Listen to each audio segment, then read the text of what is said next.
Hi, Arsenal fans. Coming to the end of the transfer window. And as we all know, the Yuri Tielemens saga has been rumbling on for what seems like 20 years. Every day it's transfer terms have been agreed with the player, terms have been agreed with the agent. The agent says the player wants the Arsenal move. The agent says the player's not going to sign a new contract. No, let's to say there's been no firm contact. It's been a pretty drawn out saga.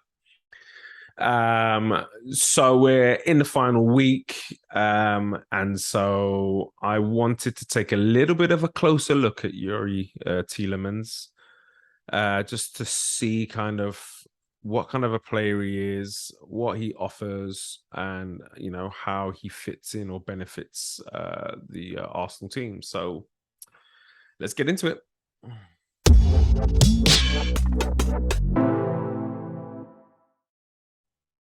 So the first thing to say is I'm an admirer of Yuri Tielemans. I like the more technical players. A lot is made in England, especially about centre midfielders that have to bang, bang, bang. And he's definitely not that player. I do think you have to have some steel about you. That's the jury's out on that for Tielemans for me, but he's what I would describe as a lovely player. He's very nice technically. He is clever in his movement, picks up pockets pretty well. Has got an excellent kind of pass and some great vision, which we're going to talk about in a bit. I'm not sure though.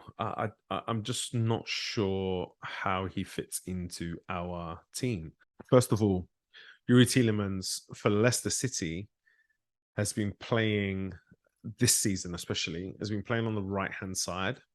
And I know he's been spoken about as being a player that will take over from Xhaka on the left, with this idea that we'd have the central midfield players that were playing on their weak sides coming in onto the strong foot. I'm not sure that that would work for Tielemans. But that's not my real concern. My real concern is Tielemans defensively. And I understand Arsenal play with a very different structure, where counter pressing and defensive solidity through positional play and positional awareness are kind of key pillars of the defending. The thing about him for me though is he switches off. In the game this weekend against Southampton, he switched off, which allowed Aribo a chance running in behind where Aribo could potentially have won a penalty. If you watch the build up to that chance, you'll see that Stuart Armstrong runs off the back of Tielemans, and Tielemans is just not aware. And then by the time the player's gone and he's created a 10 to 15 yard gap, you're then relying on athleticism to get you back into a position where you can affect the game. And Tielemans doesn't have that. He doesn't have a turn of pace. He's energetic in that he moves a lot. He's constantly on the move, but he just has these lapses of concentration where he's either not tracking a runner. The same thing happened in the Brentford game a couple of times, at a point where Leicester were in charge of the game and you just have to do your job. All you have to do is kind of see your job through, track those runners. I feel that he has a responsibility in the two Brentford goals, by letting people run off the back of him, not recognizing that somebody's made a move. And then they put in on goal in a position where that person can then cross, and Tielemans isn't in a position to affect it, nor can he recover to affect it. So that's a real concern for me. Again, I understand he'll have a structure behind him, but the question becomes, if he was going to play on that left-hand side, do we want Zinchenko, who's also pushing into midfield, and Martinelli, who's playing, say, wider left? Do we want to trust that a player then running off the back of Tielemens with Zinchenko maybe occupying the half space and Martinelli wide? Who's going to track him? Who's going to do the defensive work? We know Xhaka has the discipline to do that. Xhaka has similar problems in terms of his mobility and his speed across the ground. But what I like about Xhaka is he's a lot more switched on. He makes his lapses in concentration as well, but he's a lot more switched on, and occupies his position actually quite well. I think he picks up good spaces on the field, which allow him to be successful. Gabriel behind a Tielemens, with Tielemens having lapses in concentration, putting Gabriel under more pressure is a bit of a concern, for me. I've also noticed that on switches of play, when he's defending on one side and the ball goes to the weak side, where you want him to get into position early and tuck right across, he tends to leave a lot of space. He doesn't really close the space properly, which can leave the middle of the field, the midfield areas wide open for forwards to drop into and connect, or for that kind of creative 10 kind of player to pop into those areas. And so the spacing, not even so much the spacing, but the willingness to close the space out before recovering, as opposed to recovering and walking into position. Again, it's another thing that is a bit of a concern, for me. Watching Leicester this season, he's taken up a bit more of a deeper playmaking position. I've seen him playing the right of a 3 in the 3-2-5 in the kind of build-ups phases, where he is pulling wide right and looking to see if he can progress the ball. He's very, very simple with the ball, which I don't mind. At times, though, I feel like when the ball comes into him, he plays a first-time pass, but gives it to somebody who's under a bit of pressure, which can lead to breakdowns in the game. This is watching him this season. I haven't seen him really dictate the game. I haven't seen him really dictate any tempo. He's not really shown himself to be a progressive passer so much.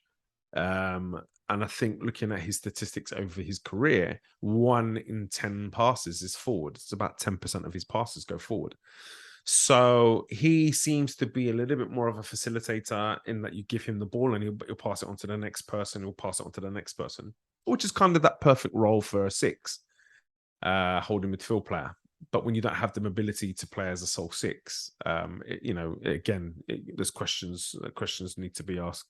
And there's been a few times where the game's tough, they need to try to get a foothold on the game, and your main guy, Youri Tielemens, you want in the center of the pitch, dictating stuff.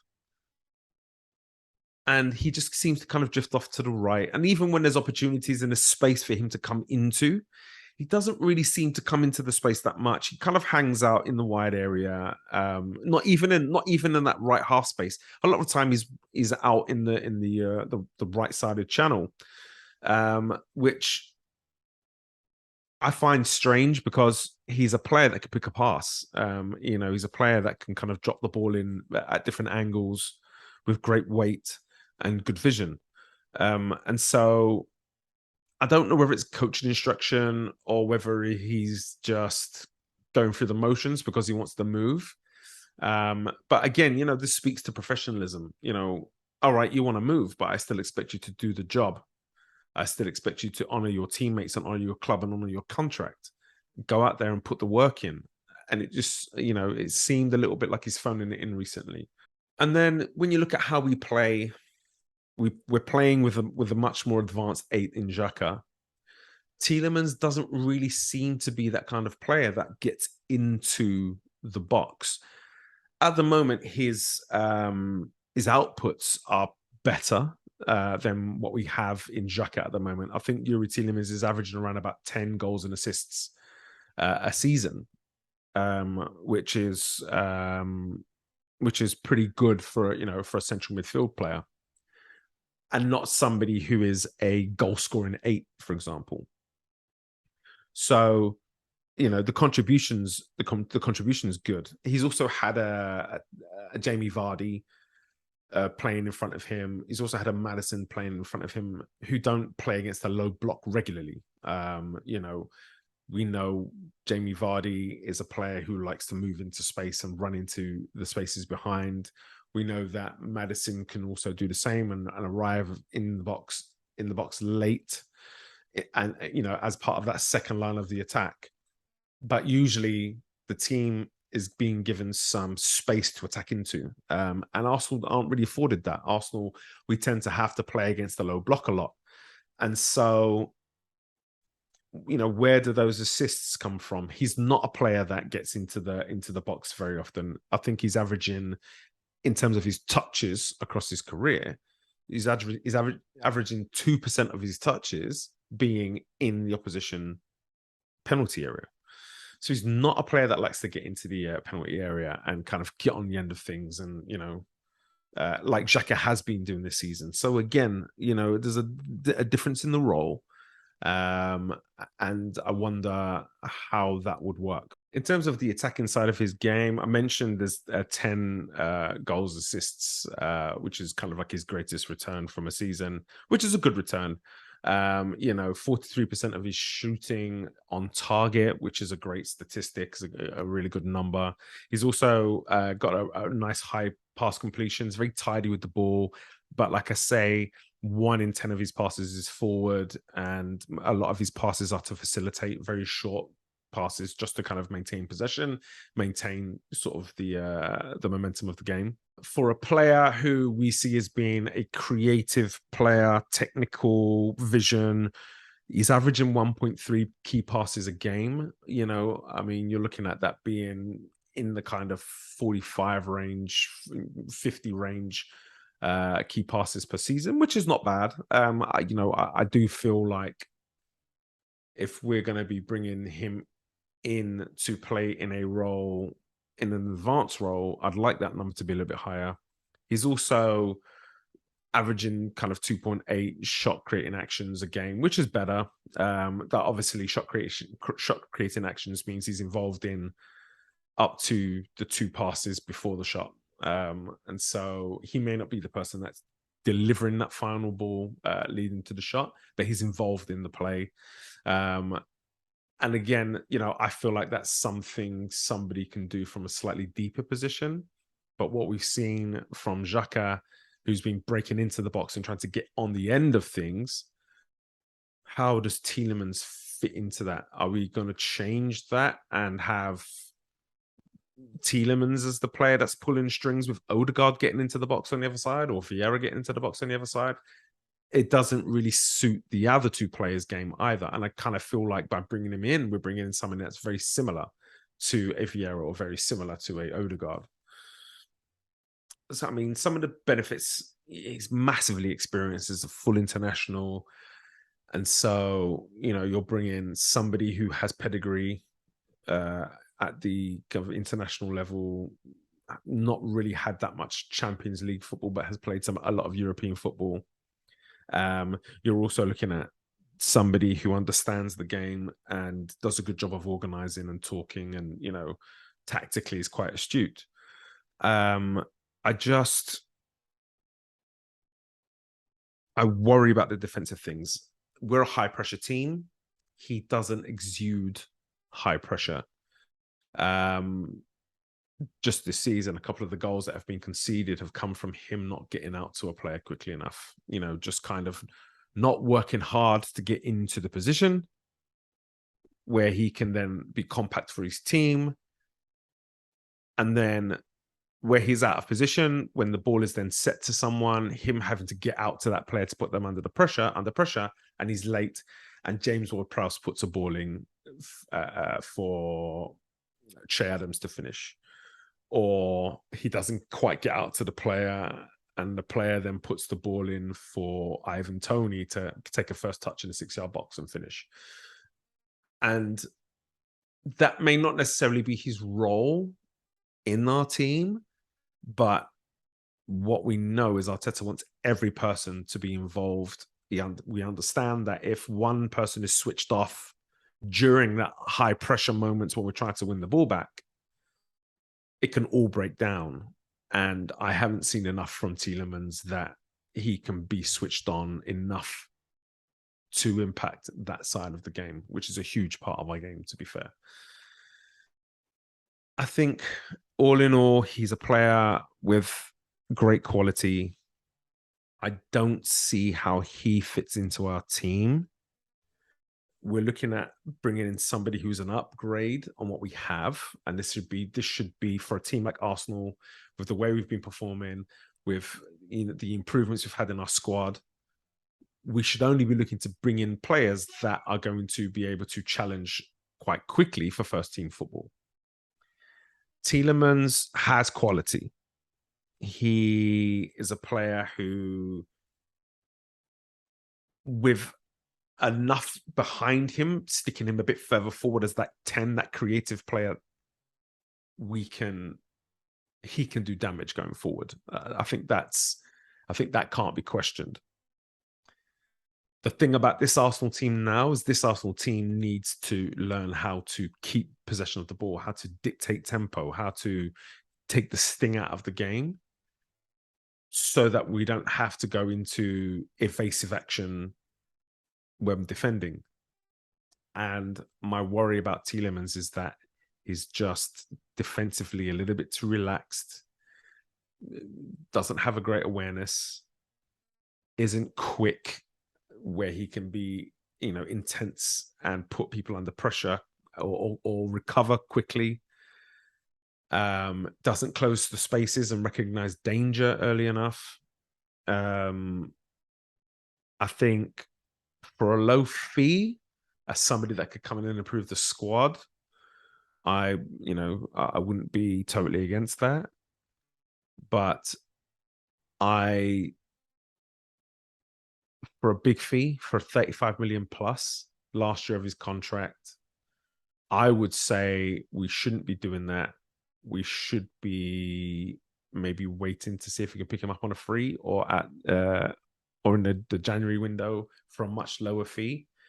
For me right now, that deal wouldn't present as a good deal, good business, especially rumor has it he's looking for 200k a week. I'm really not sure about this one. Really not sure about this one. I'd be interested in your thoughts. Anything you think I've missed, please leave your comments here. Happy to engage in conversation about it and just learn a little bit more about what people feel Tielemens offers our team specifically. I've seen what he's like with Leicester, and it's very difficult to understand how things change when he's put into our system. But you can only scout off of what he's doing at the moment. And for me, I'm not sure that he's doing enough. Thank you so much for taking the time to watch my video. Please like and share. If you haven't already, make sure you hit that subscribe button. There's more coming, lots more videos coming. I've also got the podcast, which is going out weekly at the moment. So please subscribe, and don't forget to click that bell so you get notifications about when new videos pop up. All that is left to say, come on, you Gunners!